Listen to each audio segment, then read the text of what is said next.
The hospital corridors echoed with hurried footsteps, muffled voices, and the beeping of machines. It was the kind of night when time slowed down for some and sped mercilessly for others. A mother sat trembling in the cold waiting area, her hands clasped so tightly together they were turning pale. Tears streamed silently down her face as she whispered prayers under her breath. Her son, her only child, just 9 years old, was fighting for his life in the intensive care unit.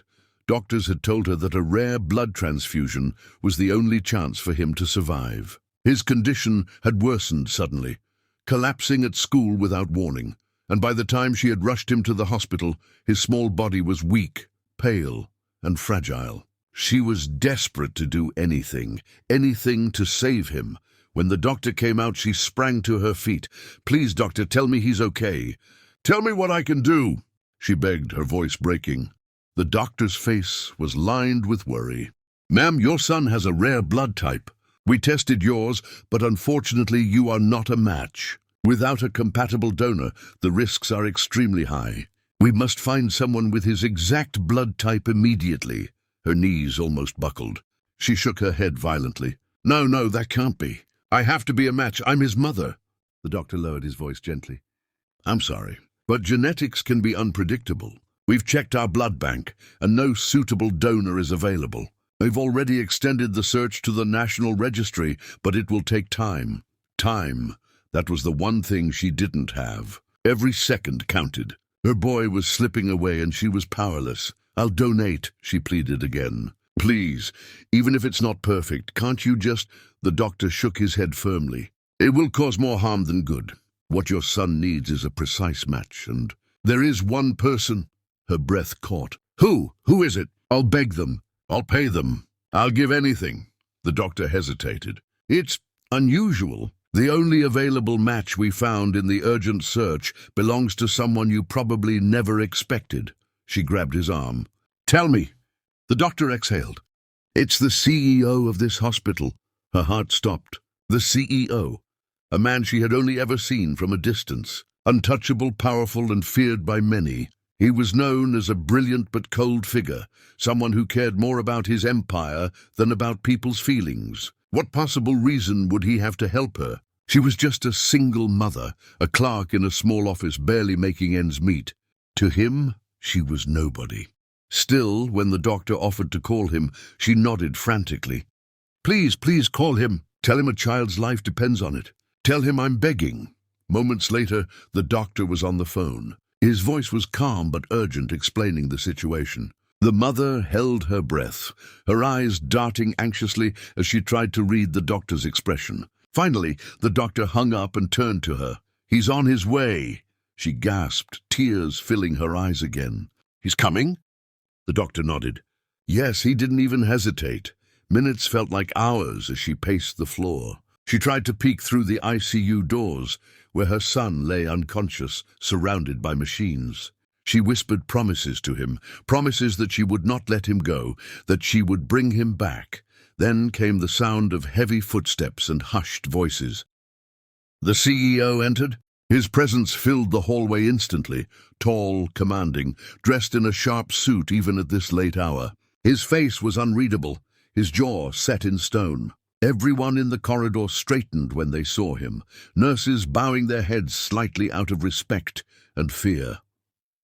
The mother froze. She had never been this close to him. She had imagined someone larger than life, someone impossible to reach. But now he was here for her son.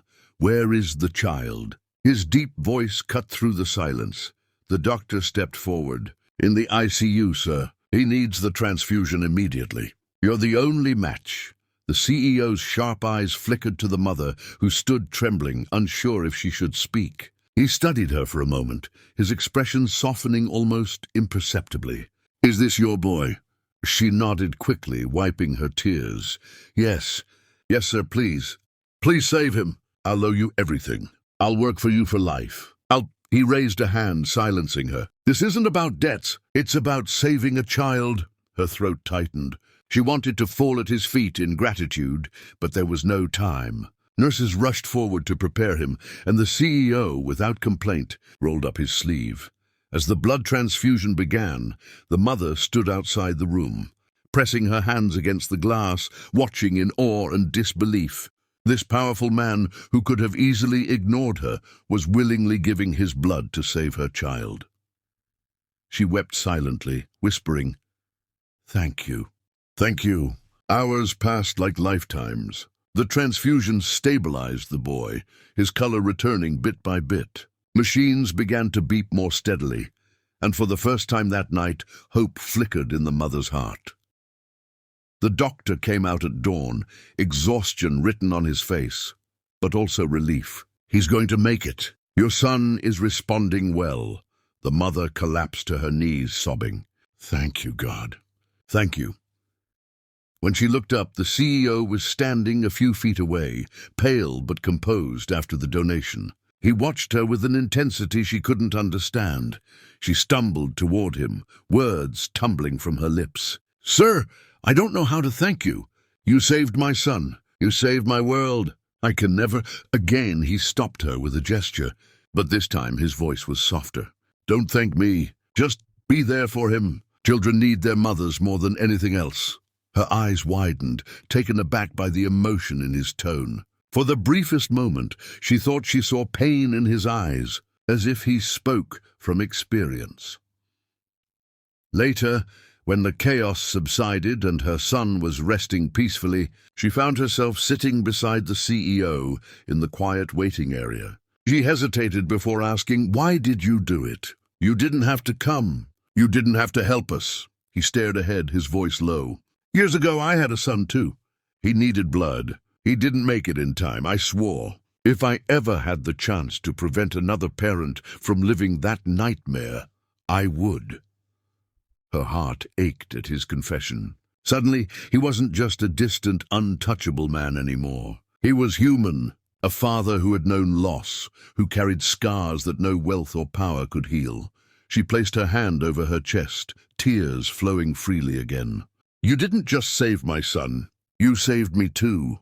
He finally turned to her, his usually cold eyes glistening. "No, tonight I was the one who found a piece of salvation." The silence between them wasn't empty. It was heavy with unspoken understanding. Two worlds had collided in the most unexpected way. A poor mother and a powerful CEO, bound now by blood, by loss, and by life. The hospital staff, though used to emergencies, whispered about the night for days to come. Some said they had never seen the CEO like that, vulnerable, human, and almost tender. Others believed it was fate, that some lives cross paths for reasons beyond comprehension. But for the mother, it was simple. That night had taught her that even in the coldest places, there was warmth waiting to be found. Even the most unreachable hearts could still bleed for someone else. And for the CEO, it was a reminder that though he had lost once, he could still save. That giving didn't just save lives, it saved pieces of his own broken heart. Her son woke up the next morning, whispering in a weak voice, "Mom, I had a dream. An angel gave me life." She kissed his forehead, tears spilling again. "Not an angel, my love. A man, but maybe both." The ICU ward smelled of antiseptic and sterile linen. The beeping of machines was a strange comfort, steady and rhythmic, reminding her that her son was still breathing. His small chest rose and fell, faint but determined. She sat beside him, her hand brushing his forehead gently, whispering to him about the stories he loved, the bedtime tales she used to tell him when he was too afraid of the dark. Now she was the one who feared the dark more than anything. The doctor had reassured her, but fear clung to her heart like a shadow. She could not stop replaying the last few hours in her mind. The sight of the CEO rolling up his sleeve, silent and resolute, his blood flowing into the tube that would save her son's life. The thought that a man of such power, someone she would never dare approach under ordinary circumstances, had chosen to save a boy he had never met. It was surreal. When the boy stirred faintly in his sleep, her breath caught. His fingers twitched against hers, and her eyes widened in joy. "He's moving," she whispered. "Oh, my baby, you're fighting!" Behind her, the sound of measured footsteps echoed. She turned and found him again, the CEO still in the same suit, though his tie was loosened and his face looked paler. For a man who commanded hundreds, maybe thousands, he looked strangely vulnerable now. "You should rest," he said quietly, his deep voice softer than she expected. "I can't," she answered, shaking her head. "Not while he's like this. I need to be here when he wakes up. He'll be scared. He always looks for me when he's scared." Something in those words seemed to strike him. He leaned against the doorframe, crossing his arms, his gaze fixed on the boy. "You're right, children. They never stop looking for their mothers." She studied him for a long moment, curiosity burning within her. He was known to the world as a ruthless man, a genius strategist, someone who built empires and crushed competition. But tonight she saw more than headlines and power. She saw grief behind his eyes, grief that hadn't healed. She gathered her courage. "You said earlier you had a son." He didn't flinch, but his jaw tightened. "Yes. May I ask?" For a moment silence stretched between them. Then he stepped into the room and took a seat across from her, his posture still straight, but his eyes no longer as cold. "My boy was 6, he said slowly. He was bright, always asking questions, always curious about everything. One day he fell sick. What we thought was something small turned out to be much worse. He needed a transfusion. His blood type was rare, very rare." His voice wavered ever so slightly. "By the time we found a match, it was too late." Her heart clenched. She could see the pain written all over his face, even though he tried to hide it. She lowered her eyes, her hand gripping her son's. "I'm so sorry." He nodded once, curtly, as though he didn't want her sympathy. "It was a long time ago, but tonight, when I heard about your boy, I couldn't let it happen again. Not to someone else. Not if I had the chance to stop it." She bit her lip, holding back fresh tears. "You didn't just save him. You saved me too. If I lost him—" Her voice cracked, and she pressed her forehead to her son's hand. "He's all I have." The CEO watched her, and for the first time she thought she saw his icy demeanor melt, just a fraction. "Then we both understand," he said quietly. Hours stretched into dawn. Nurses moved in and out, checking vitals, adjusting IV lines, recording charts. But through it all, she remained by her son's side, and to her surprise, so did he. Though he said little, his presence was constant, steady, like a silent guardian. When her son finally stirred again, his eyelids fluttering open, she gasped. "Sweetheart," she whispered, leaning close. "I'm here." "Mommy's here." His lips parted weakly. "Mom?" "Yes, baby." "I'm right here." His small hand lifted, trembling, and she clasped it quickly. Tears blurred her vision as she kissed his fingers. "You're safe now. You're safe." The boy's gaze shifted, unfocused at first, then clearer. His eyes landed on the tall figure sitting quietly nearby. Who's that?" he whispered. She glanced at the CEO, unsure how to answer. But the man stood slowly, walking to the bedside. He didn't smile, but his voice was calm and steady. "I'm just someone who wanted to help you." The boy blinked at him, his lips curling faintly in the smallest smile. "Then, thank you, mister." The CEO's throat worked as though the words hit him deeper than expected. He gave a single nod. "You're welcome, kid." It was a simple exchange, but in that sterile room it felt monumental. Later, when the boy drifted back to sleep, the mother found herself sitting with the CEO again, watching the soft rise and fall of her child's chest. The exhaustion finally settled into her bones, but she couldn't stop herself from whispering, "I don't know why fate brought you here tonight, but I'll never forget this." He looked at her, his eyes darker in the dim hospital light. "Sometimes fate doesn't need a reason. Sometimes it just gives us a chance to make things right." For the first time, she saw him not as a CEO, not as an untouchable figure of power, but as a man, one who carried invisible wounds, yet chose to turn them into something that saved others. Days passed, and her son's strength returned slowly. Every improvement was a miracle to her eyes. The doctors praised his resilience, the boy's laughter returning in small bursts that made her heart swell with gratitude. And each day she noticed something else. The CEO visited, not every hour, but enough for her to realize he cared more than he admitted. Sometimes he would stand quietly at the doorway, watching, and other times he would sit for a while, listening as the boy recounted stories or asked curious questions. The boy, not knowing the weight this man carried, simply saw him as a friend. "You know," he said one afternoon, his voice stronger now, "when I grow up I want to be big and strong like you. Then I can help people too." The CEO raised an eyebrow, his lips twitching faintly. "That's a good goal." The mother watched, her chest tightening. To see her son smile at a man who had saved him, to see the CEO soften, if only slightly, in response, it was something she never imagined she would witness. One evening, when she found herself walking the CEO out of the ward, she said softly, "You didn't just save his life with your blood. You've given him hope. You've shown him what strength looks like." He glanced at her, his expression unreadable. "Strength isn't about power or wealth. It's about choosing to do something when it matters most." She nodded, her eyes glistening. "Then you've shown us both what true strength is."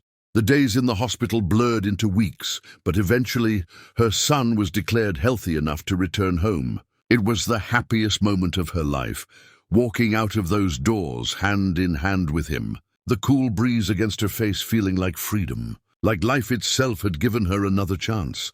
Yet even as she tried to return to her routine, she couldn't forget. Every time her son laughed, she remembered whose blood ran in his veins now. Every time he hugged her, she thought of the man who had made that possible. Gratitude wasn't a strong enough word for what she felt. And as for the CEO, she realized something else. He hadn't just given them his blood. He had given them a part of his broken heart, a part that, in saving her child, perhaps began to heal too. The rain fell gently outside the hospital window, blurring the world into grey streaks. She sat curled in the chair beside her son's bed, exhaustion weighing down her body, yet she couldn't sleep. Her eyes drifted to the boy's face, so peaceful, so innocent, despite the wires and machines tethered to him. Every breath he took was a gift, every flutter of his eyelids, a reminder of the miracle she had nearly lost. Her mind wandered back to the day her world had almost ended. The phone call from school had shattered her routine. The words "collapsed" and "emergency," leaving her breathless. She remembered rushing through the crowded streets, tears blinding her, whispering prayers that her son would survive long enough for her to reach him. The sight of his limp body on the stretcher would haunt her forever. That day, she had truly understood how fragile life was, how quickly it could be ripped away.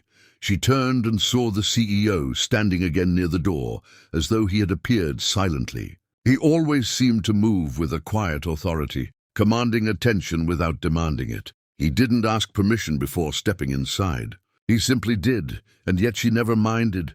"You're still here," she whispered. He shrugged slightly, his gaze fixed on the boy. "I wanted to check on him." Her lips parted in a soft smile. "He's stronger today. The doctors say his vitals are stable. Your blood saved him." For a moment something flickered in his eyes, relief, maybe even pride, but he masked it quickly. "He did the hard part. He fought to stay alive." She studied him. "You keep coming back. Why?" He didn't answer immediately. His broad shoulders stiffened, his jaw tightening as if wrestling with words he rarely spoke. Finally he said, "When I lost my son, I thought I had no reason to set foot in a hospital again. Too many memories, too much pain. But tonight, being here, watching your boy breathe, it gave me something I haven't felt in years." Her heart ached at his honesty. She leaned forward, her voice tender. "Maybe saving him gave you back a piece of what you lost." He met her eyes, and for the first time she saw vulnerability, raw, unguarded. "Maybe." The boy stirred then, his small voice breaking the moment. "Mom?" She rushed to his side. "Yes, baby, I'm right here." His tired eyes found hers, then the tall man beside her. "Is the nice man still here?" The CEO raised an eyebrow, caught off guard by the title. "Nice man?" The boy nodded weakly, smiling. "You saved me, right? Mom said you gave me your blood." The CEO's stern face softened. "Yes, I did." "Then, you're my hero." the boy whispered before drifting back to sleep. The mother covered her mouth with her hand, overcome with emotion. The CEO, however, stood frozen, his usually impassive mask shattered by a child's simple words, "Hero." He hadn't been called that in years, not since his own son used to run into his arms after bedtime stories. His chest tightened, but this time the ache felt different, not just painful, but healing too. That night he didn't leave. He sat quietly in the corner while she dozed off against her son's bed. For hours he watched over them, the rain outside matching the storm of memories in his mind. He remembered his boy's laughter, his endless questions about the stars, the way his small hand used to cling to his. He remembered the night everything had gone wrong, the helplessness of hearing doctors say there wasn't enough time. He had built empires to bury that pain, drowning in work and wealth, but it had never left him. Tonight, though, watching another boy live because of him, he felt something stir inside, something he thought had died with his son. The following morning, the mother woke to the sound of hushed laughter. She blinked and found her son sitting up in bed, pale but smiling, while the CEO sat beside him. The boy was animated, describing his favorite superhero comics, his thin arms waving as he spoke. And then the hero swoops in and saves everyone, even though they think he's too scary. "That's my favorite part." The CEO listened intently, nodding. "So even heroes who look scary can still be good?" The boy grinned. "Yeah, just like you." She pressed her hand to her heart, tears welling again. The sight of her son smiling after days of fear was enough to make her knees weak. But the sight of the CEO smiling faintly in return, just a shadow of a smile but real, was something she would never forget. Days turned into weeks, and each day her son grew stronger. The doctors marveled at his recovery, calling him resilient, a fighter. Nurses adored him, calling him brave. But through it all, one visitor remained constant. The CEO came often, sometimes late at night after long meetings, sometimes early in the morning before his day began. At first, she thought it was just obligation, maybe guilt. But soon, she realized it was something deeper. He wanted to be there. She caught him once, standing alone outside the boy's room, watching through the glass. His expression wasn't the cold one the world knew. It was soft, wistful, almost like a father watching his child. "You miss him, don't you?" she asked gently. He didn't deny it. "Every day. There isn't a moment I don't think of what could have been." Her voice trembled. Maybe being here isn't just about my son. Maybe it's about you too. Maybe you needed this as much as we did." He didn't answer, but she saw the truth in his eyes. One afternoon, when her son was strong enough to walk a little, he clung to the CEO's hand as they made slow laps around the ward. Nurses giggled softly at the sight. This towering man in an expensive suit, walking hand in hand with a small boy in hospital pajamas. It was an image that no one would believe if they hadn't seen it. "Are you rich?" the boy asked innocently, swinging his arm. The CEO smirked faintly. "Something like that. Then you can buy lots of toys, right?" He chuckled, the sound surprising even himself. "Yes, I suppose I could." The boy tilted his head. "But do you play with them? Or are you too busy?" The question silenced him. He hadn't thought about play in years. His son's toys still sat in boxes in a room he hadn't opened in a long time. "I used to," he admitted quietly. "Then maybe you should again," the boy said matter-of-factly. "Heroes need to smile too." The mother, watching from nearby, felt her chest tighten. Her son, with all his innocence, had given this powerful man something no one else could, a reason to smile again. By the time her son was discharged, she felt a strange mix of joy and sadness. Joy that he was well enough to go home. Sadness that this chapter, as painful as it had been, had also brought them someone who felt important now. As they left the hospital, the CEO walked beside them. The boy held his hand on one side and his mother's on the other, beaming as if the world belonged to him again. For a fleeting moment they looked like a family, an image that startled her when she realized how natural it felt. At the car, she turned to him, her eyes filled with emotion. "I don't know how to thank you." You didn't just give him blood. You gave him life. You gave me back my world." He shook his head, his gaze steady. "No, he gave me something too. Something I thought I'd lost forever." Her throat tightened. "What's that?" Hope. The word lingered in the air between them, heavy and powerful. She swallowed hard, unable to speak, her tears blurring her vision once again. Her son, oblivious to the weight of the moment, tugged his hand. "Will you come visit us, please? I want to show you my comic books." The CEO hesitated. Then slowly he nodded. "Yes, I'll visit." The boy cheered and the mother smiled through her tears. For the first time in years, she felt that maybe fate wasn't cruel after all. Maybe it had led her to this man for a reason. And as the car pulled away, she looked back through the window and saw him still standing there, watching them leave. Not as a CEO, not as a distant, powerful figure, but as a man who had found, in saving her son, a piece of himself he thought he had lost forever. The house was quiet that evening, quieter than it had ever been since the hospital days. She sat on the worn sofa, her son asleep in his room, his favorite toy clutched in his arms. The weight of gratitude pressed on her heart, so strong that she almost couldn't breathe. Every time she thought about what had happened, about the nights spent watching the machines keeping her boy alive, about the man who had given his blood without hesitation, she felt a shiver. She had been standing at the edge of an abyss, staring into darkness, and yet someone had pulled her back. She thought often of the CEO now, not just because he had saved her son, but because he kept his word. He visited. The first time he came by, he stood awkwardly at her doorstep, holding a bag of books and puzzles for the boy. The sight had made her son squeal with joy and leap into his arms without hesitation, as though they had always belonged in each other's lives. The CEO didn't flinch. He picked him up, held him close, and for a moment she thought she saw a tear glistening in his otherwise sharp eyes.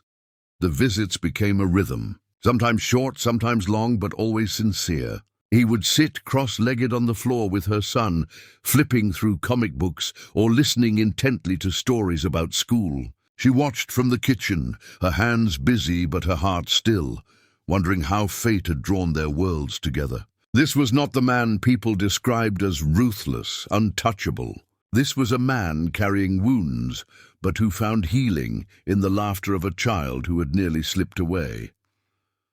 One night, after her son had gone to bed, they sat together in the living room. The air between them was different, charged with an understanding words couldn't quite capture. She thanked him again, but this time he shook his head more firmly.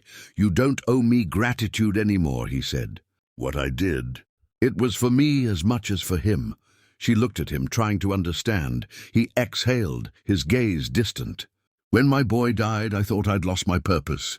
All the success, the wealth, it felt meaningless. I built walls so high no one could reach me, because I didn't want to feel that kind of loss again. But when I saw your son, when I saw him fight, it reminded me of what I'd forgotten, that life still has meaning even after loss. That sometimes saving someone else is the only way to save yourself." Her throat tightened, tears filling her eyes. "Then maybe my son saved you too." His lips curved faintly, the ghost of a smile that warmed his whole face. "Yes, I think he did." They sat in silence for a while, listening to the soft hum of the night. For the first time, she felt something she hadn't in years, peace, and perhaps something more, something she was too afraid to name. Weeks turned into months, and life slowly returned to its rhythms. Her son grew stronger, running through the yard again, his laughter echoing. But there was always a new presence in their lives now. The CEO was no longer just a visitor. He had become a constant, a figure her son adored, and she quietly depended on. The neighbors whispered, surprised to see the most powerful man in the city kneeling in the dirt, helping a small boy build a toy fort, or carrying groceries into her humble home as though he belonged there. And maybe he did. Her son's health became a living testament to the power of a single act of kindness. But the bond they had all formed became something greater. It wasn't just about blood anymore. It was about trust, about healing, about second chances. One evening, as they sat on the porch watching her boy chase fireflies, she turned to him and whispered, "You gave me back my son. But more than that, you gave him a father figure he never had." He looked at her, his expression unreadable for a moment, then softened. "And he gave me back something I thought I'd never feel again. The chance to protect, to guide, to love." Her heart skipped, but she didn't reply. Instead, she reached out and let her hand brush his. He didn't pull away. The boy ran back to them, cupping a glowing firefly in his hands, his face alight with joy. "Look, isn't it beautiful?" The CEO crouched down, his voice gentle. "It is, just like life. Fragile, but beautiful." And as they sat there together, mother, son, and the man who had once been a stranger, but was now something far more, she realized that life had given her not just a miracle, but a future she hadn't dared to dream of. A future where sorrow and hope could exist side by side, where healing came in unexpected forms, and where love grew not out of perfection, but out of brokenness mended by grace. Her son leaned against the CEO's chest, yawning. "Don't go tonight," he murmured sleepily. The man looked at her as if asking permission. Her eyes softened and she nodded, and in that simple moment, she knew. The blood that had saved her son was not just a gift of survival. It was the beginning of a new story, one that tied their lives together forever.